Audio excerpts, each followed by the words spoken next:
Michael Jordan. Michael Jordan. Michael J. Jordan. Yes, Michael Jordan, one of the greatest basketball legends, a 6-time NBA champion, a 5-time MVP. He's one of the greatest players who changed basketball altogether. In fact, he's so great that even a statue was set up to commemorate his contribution to the game. This is a very thrilling moment. This is supposed to be gorgeous. I haven't seen it. Nobody here has seen it. Mr. Reinsdorf, will you do the honors? Oh, wow.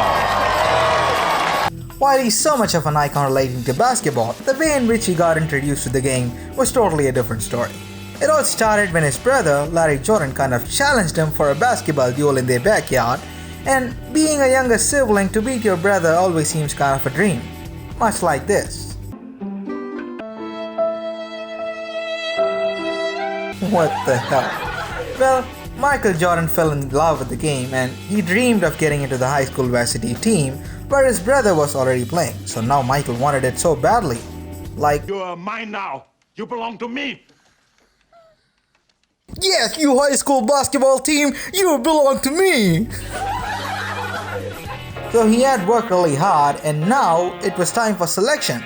But what Michael didn't know that he was going to encounter one of the greatest moments of his life. Both in a good and bad way. Well, you'll see. So to give you a dramatic picture, it would be something like this. And when I say dramatic, the dramatic music please. The coach had aligned all the prospective players, and one by one he called the name of each player who got into the team. Michael would be looking left and right anticipating when would they call him. So now only 2 players were left. The moment got tense and Michael is sweating, his heart is beating fast, you could see his eyes rolling, and finally, the coach calls the name. Lawrence.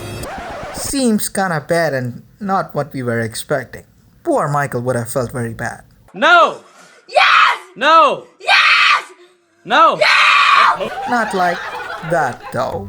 But it turned out to be the best thing that could have ever happened in Michael's life, because the fact that he was rejected made him embarrassed, and on that day he decides, I am never gonna lose again because I didn't work hard enough. Here it comes!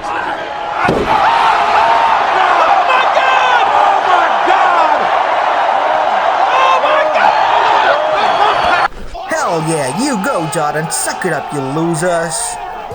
Because this was the very inception of his insane work ethic and competitive spirit that made him stand out from others. He realized that to be good at something, you just had to simply practice a lot. Take a look at this. And every day in practice was like that to me. It was a competition. So when the game comes, there's nothing that I haven't already practiced. It's a routine. You know, whatever happens in the game now, okay, I've done this before. That's right, we all have come across the quote by Michael Jordan about how he explains why failures are the bedrock on which his success is built, which only emphasizes the radical importance of just trying. Let's say you want to lose weight, start by simply trying to run a mile, like this guy.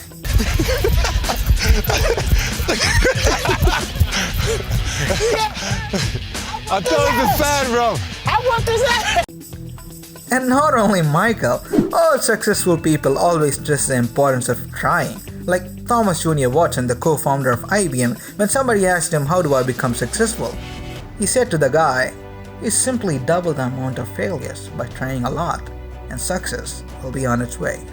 That's right, you simply try to run a mile in this case, and if your body fails, try again, and if you fail, he says that's good, because it will eventually lead you to the right path. Unlike these silly evangelists. Grow cells that stop. Mandada basata. I don't make this stuff up. Please, you can't say I don't make this stuff up just 5 seconds after you said the words Manda Casabasanda. Now, we all know that Michael Jordan is a billionaire, and the chances of an athlete becoming a billionaire is as small as Trump saying something sensible. Bing, bing, bong, bong, bing, bing, bing. You know what that is, right?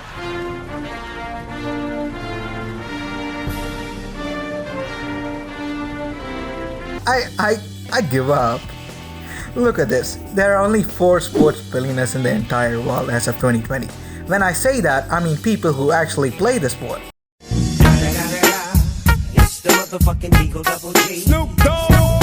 Not like, definitely not like that. Which brings us to the question, what did Jordan do so differently that made him a billionaire? Actually, it's only two things. And moreover, was Jordan even looking up to be a billionaire? I don't think so, because he was already making hand over fist. Look what I found in my pocket! Look! A year's salary right here! What I call them? Fun coupons!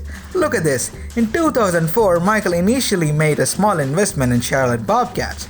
But eventually in 2010, the team was literally so bad in finance that the stakeholders were willing to give up their position, which is a sensible thing that people will do. But Michael, on the other hand, paid a sum of $175 million to become the majority shareholder.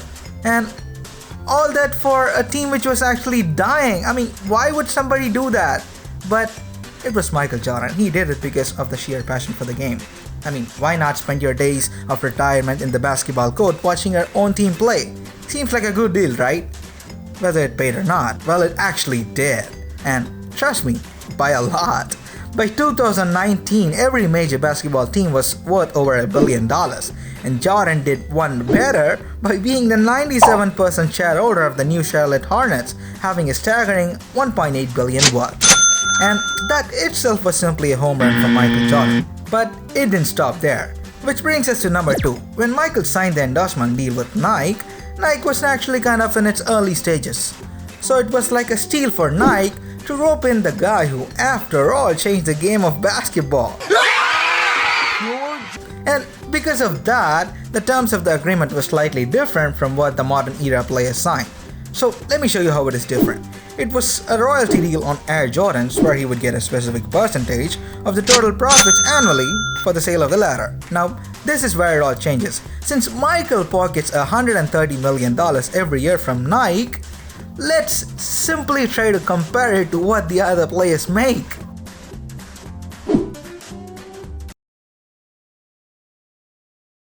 Sweet deal, isn't it? It's like the guy who stood first on a Black Friday sale. But definitely don't do that though. Though the money is great, but compared to the values that Michael Jordan taught us about work ethic, practice, failure, simply outweighs my respect for him from the wealth perspective. Whether he's a billionaire or a millionaire or even broke for that matter, he is simply an icon, just like this guy. Bing, bing, bong, bong, bing, bing, bing. You know what that is, right? Jokes apart, Michael Jordan is simply an inspiration, and for that, we thank you, Michael. And thank you for watching. As always, smash the thumbs up button if you like the content and subscribe. If not, maybe next time. See you guys in the next one. Peace.